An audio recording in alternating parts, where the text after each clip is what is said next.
and welcome to Emma's ESL English. It's Wednesday! Yay! So yesterday we were talking about how to start, well, not really start a conversation, but kind of say hello to people. Hi, how are you? And today we're talking about how to extend a conversation. So you said hello already, you've asked them how they are, what do you do next?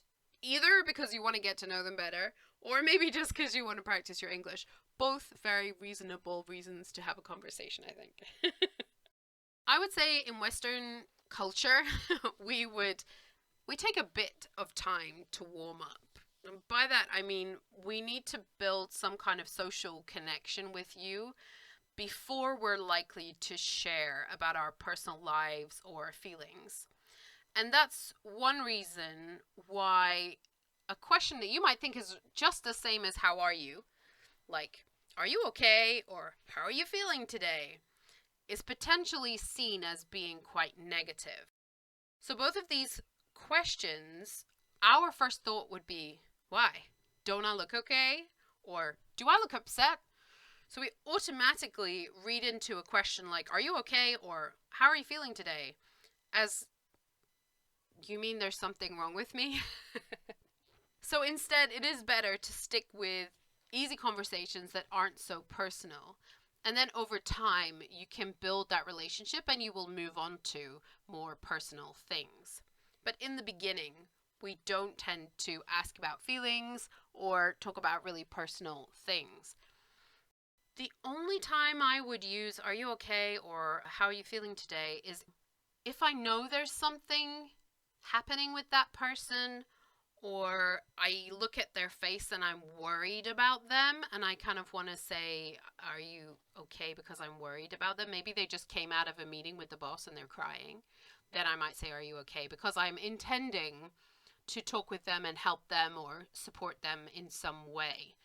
But if you just want to say, how are you? And have a brief conversation, then this is not a good choice.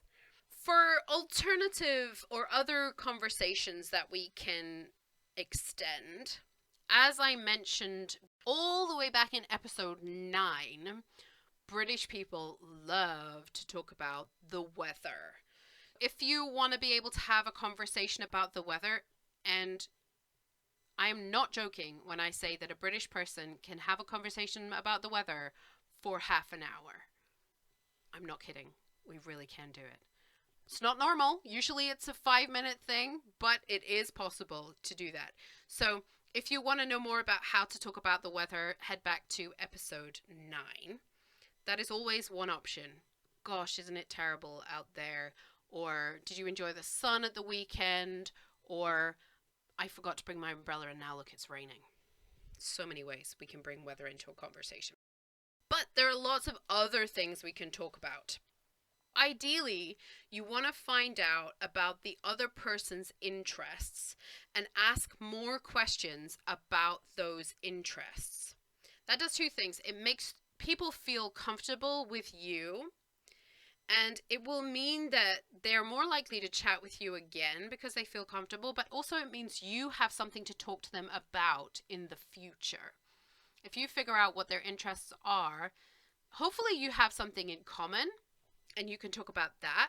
But even if you don't, I don't have kids, but if I find out one of my coworkers has kids, then it's totally okay for me to ask, how are the kids? Are the kids busy? What did you do with the kids at the weekend? You don't have to limit your questions to your reference points. If you know something about them, just not too personal. Like, it's okay to ask about the kids, but you don't go much further than that. We're not asking about how do the kids feel. We're just asking how the kids are, and then maybe they say that they did something with the kids and you can talk about that.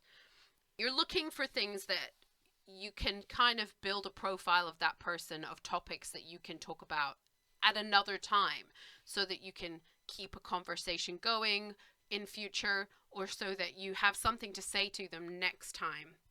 For example, one of the questions we can ask to extend our conversation, so hi, how are you? I'm great, thanks. How are you? I'm good, thanks.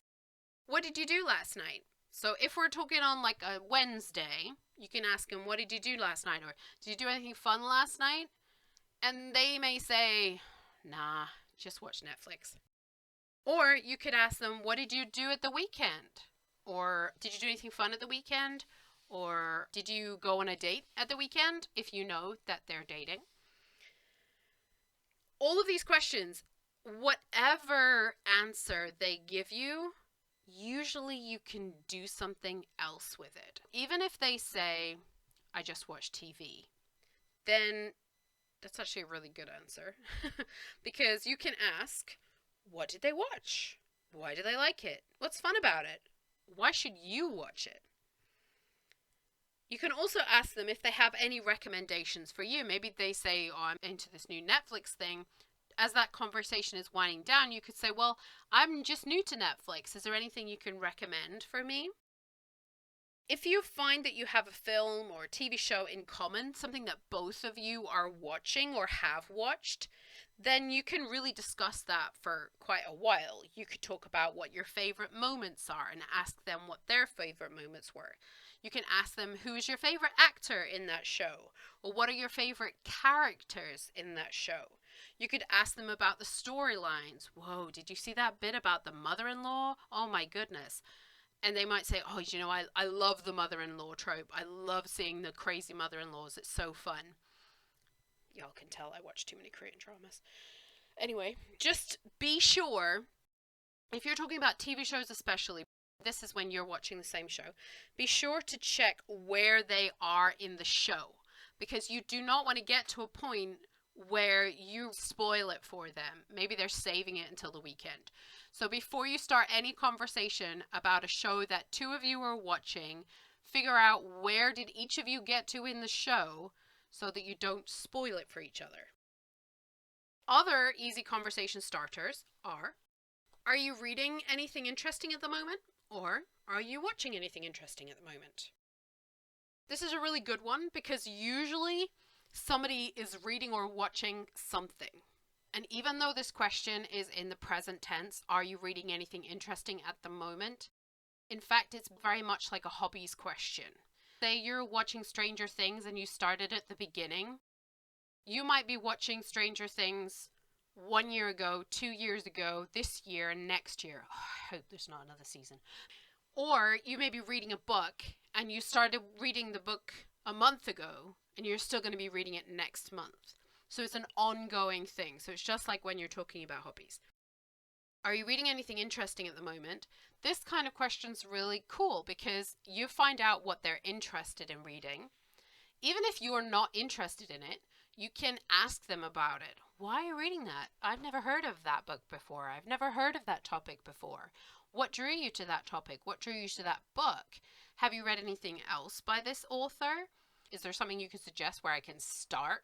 You know, with my favorite author, Terry Pratchett, people often ask me, you know, I want to read his books. Where should I start? Because there's like 40 of them.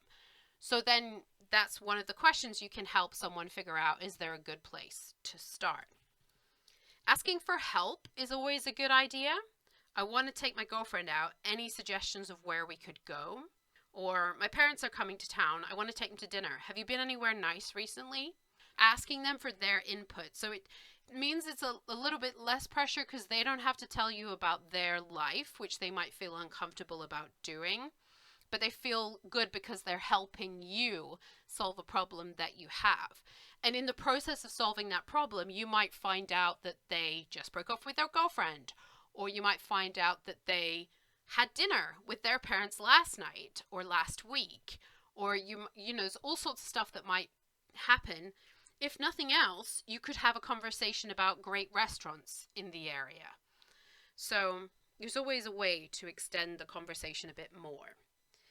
If people tell you they've been doing something with a family member, boyfriend, then it's kind of an indication that it's okay to talk about that thing with them. If they told you, oh, I spent the weekend with my son at his football game, you might say, I didn't realize you had a son. Do you have any other kids? How many kids do you have? How old are they? Do they all play soccer or are they playing different things? If you have kids too, then you can share what your kids are doing and ask related questions. Maybe you find out their kid's 7 and your kid's 7, and you can talk about the books you're reading or the games you're playing, or even set up a play date for your kids to get together. You might ask them, are your kids doing any after school clubs or after school classes? You might ask, do they play any sports? Perhaps you find out that both your kids play sports at the same stadium. So you might meet up next weekend. Maybe you say, my kid's learning the piano and it's really hard to get them to practice enough. Are yours learning any instruments? And if they say yes, then you might ask, any tips for me? If they say at the weekend they went to the movies, then you could ask, what did they watch? Did they like it? Would they recommend it? And is there anything else they want to see? The movies are a great one. You can keep going at that for ages. Always remember, you're looking for easy things that you can remember or things that you have in common, and then you can use those things when you see them next time. I heard it was exam season soon. How's your daughter managing? I watched that show you mentioned. So good. Did you see the next episode? I hope that's helpful. I hope it can help you extend some of your conversations. Any questions, feel free to drop me an email at emmaseslenglish@gmail.com, or you can head over to the blog at emmaseslenglish.com and you can write a question underneath this post. Okay, great to see you. I will see you again tomorrow. Have a great day. Bye.